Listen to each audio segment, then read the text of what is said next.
Hey guys, welcome back to Digit.in, and today we are going to do a selfie comparison between the Xiaomi Redmi Y1, which comes at a low cost and has a mass market appeal, and the Oppo F5, a phone that has set the standard for selfie shooters. So let's begin.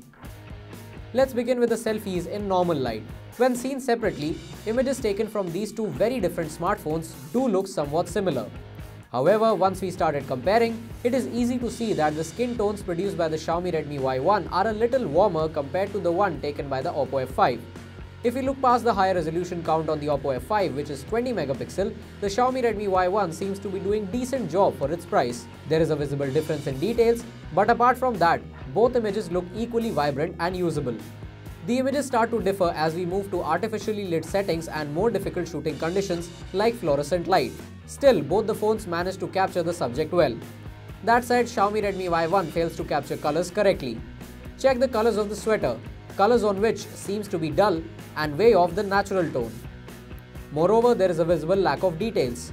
On the other hand, the Oppo F5 does a better job in presenting the overall scene while also keeping colors as true to source as possible. The same results are replicated to some extent in this image as well. The Redmi Y1's tendency to add a warm tone to the image is quite apparent here. Compared to the Oppo F5, there is some visible noise in the image taken by the Redmi Y1, but it seems like a minor compromise given the price.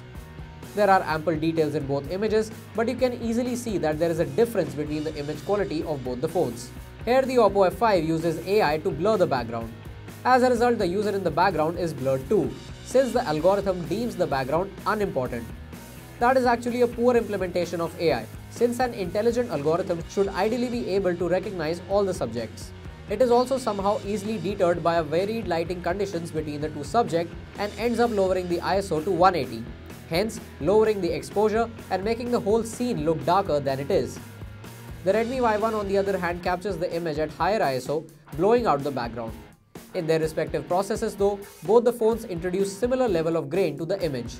The point being, neither of the two do justice to either subject in this test. The difference in image quality between the two cameras is easily visible when you move to low light situations. The image taken by the Oppo F5 looks brighter with some more details, even though both cameras have clicked the images at 3200 ISO. The Redmi Y1 has visible noise in the entire image, making it almost unusable. The image taken by the Oppo F5 on the other hand has decent detail levels and seems usable. To click the selfie during the night, both the phones have a Selfie Flash. While the Oppo smartphone uses the display itself as a flash, the Xiaomi Redmi Y1 uses a dedicated front-facing flash. Here Oppo shines better than the Redmi Y1 and provides better color reproduction. Finally, the beauty mode. Since both of these are selfie-centric smartphones, both offer to make your skin tone lighter, face slimmer, etc. But the details, color saturation, and even the facial features are altered in the name of making you pretty. If you compare though, the Oppo phone does a better job again, but the Xiaomi Redmi Y1 is not far off. Overall, it is quite evident that having a better selfie-centric smartphone will help you take better selfies. But at the same time, the Xiaomi Redmi Y1 comes out to be a really good selfie-focused smartphone for the price. The Oppo F5 on the other hand has its pros and will be liked by selfie enthusiasts. Hence, it would be right to say that if you are interested in selfies, you can't really scratch out the Redmi Y1. But phones like the Oppo F5 are indeed superior. So what do you think about this comparison? Comment down below and don't forget to like and share this video. Thanks for watching.